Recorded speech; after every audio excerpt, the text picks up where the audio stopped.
Magic Treehouse number 9. Dolphins at Daybreak. Chapter 1. Master Librarians. Jack stared out the kitchen window. The sun was not up yet, but the sky was growing lighter. Jack had been awake for a long time. He had been thinking about the dream he'd had the dream about Morgan Le Fay. The treehouse is back, Morgan said. I'm waiting. Jack had wished that dreams were real. He missed Morgan's magic treehouse. Jack, his little sister Annie appeared in the doorway. We have to go to the woods now, she said. Why? Jack asked. I had a dream about Morgan, exclaimed Annie. She said the treehouse is back and she's waiting for us. That's my dream, said Jack. Oh, wow, said Annie. She told you too? So it must be important. But dreams aren't real, said Jack. Some dreams aren't, but this one is, said Annie. I can just feel it. She opened the back door. I'll see you later. Wait, I'm coming, said Jack. He raced up the stairs. Having the same dream must mean something, he thought. He grabbed his backpack and threw his notebook and pencil into it. Then he ran downstairs. We'll be back soon, Mom, Jack called into the living room. Where are you going so early? He called. Just for a quick walk, said Jack. It rained last night, called his mom. Don't get your shoes wet. We won't. Jack slipped out the door. Annie was waiting for him. Let's go, she said. The sky was pale gray. The air felt freshly washed. Jack and Annie ran up their quiet street to the Frog Creek woods.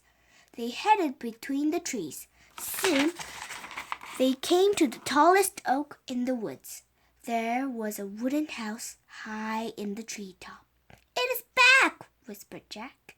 Someone looked out the window for the treehouse, a lovely old woman with long white hair, Morgan Le Fay.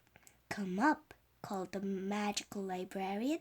Jack and Annie climbed up the rope ladder and into the treehouse.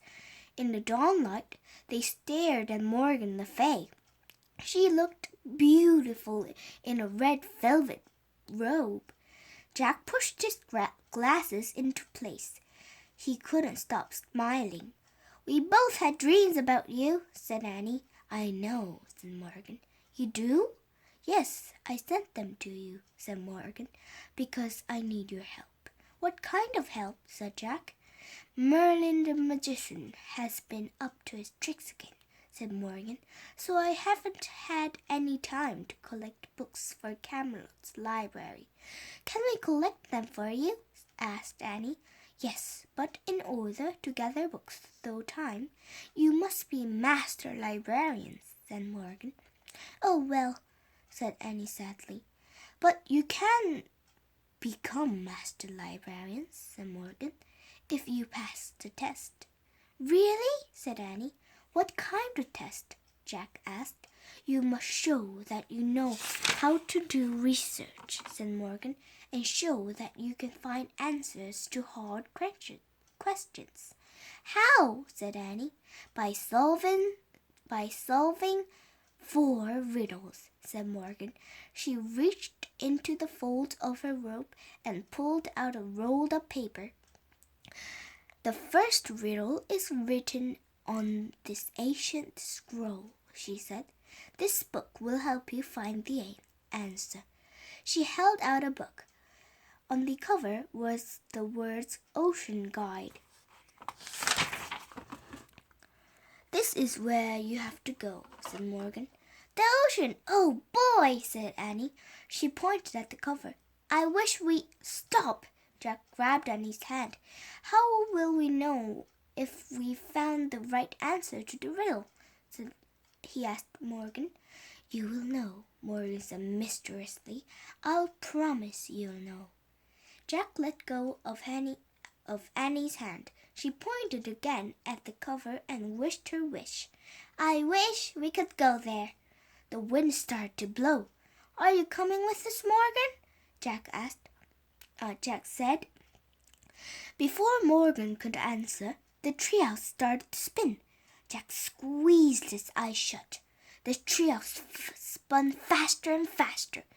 Then everything was still, absolutely still.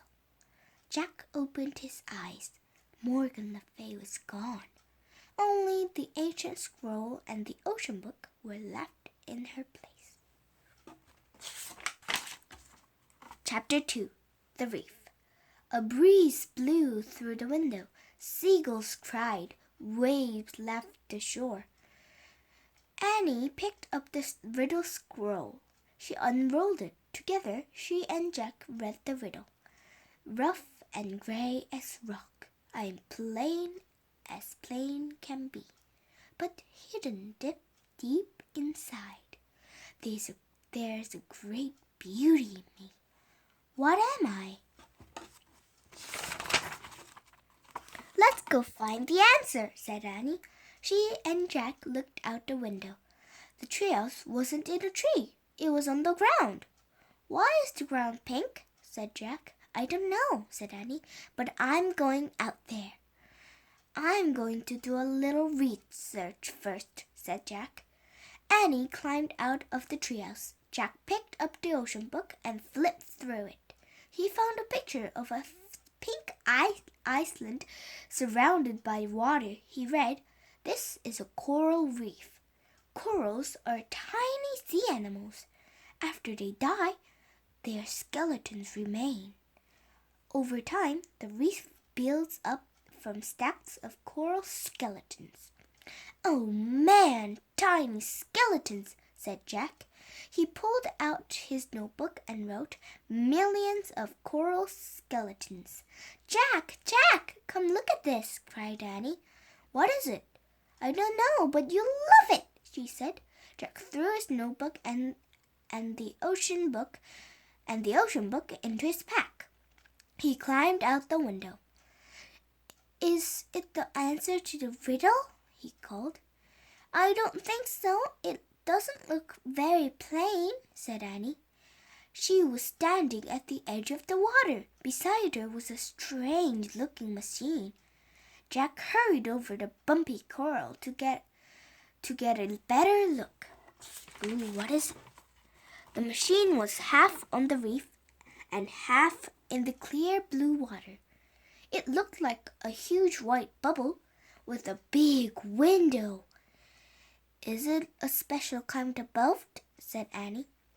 Jack found a picture of the machine in the ocean book. He read, Scientists who study the ocean are called ocean autographers.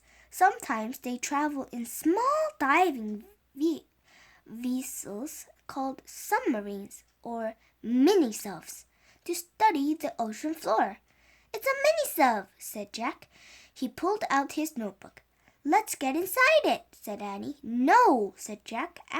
Actually, he did want to see what the sub looked like inside, but he shook his head. We can't. It's not ours. Just a teeny peek, said Annie. It might help us figure out the riddle. And Jack sighed. Okay, but we have to be careful. Don't touch anything, he said. Don't worry, said Annie. Take off your shoes so they won't get wet, said Jack. He and Annie slipped off their shoes and socks and threw them toward the treehouse. Then they stepped carefully over the sharp coral. Annie turned the handle on the hatch of the mini-sub. It opened. She and Jack climbed inside. The hatch slammed shut. The mini-sub was tiny. 2 seats faced the big window. In front of the seats was a computer built into a control panel. Annie sat down. Jack opened the ocean book and read more of the mini-sub page. Mini softs have strong hulls to keep air in and protect those aboard from water pressure. Computers are used to guide the mini-soft through the ocean. Oops, said Annie. What's wrong? Jack looked up. Annie was waving her hands in front of the computer. Now the screen showed a map. What's going on? Said Jack. I just pressed a few keys, said Annie. What? I said not to touch anything, said Jack. An air blower came on. The mini-soft jerked backward. Get out, said Jack. He and Annie scrambled for the hatch. Jack grabbed the handle, but they were too late. The mini-soft slid off the reef. Then it dove silently down into the deep.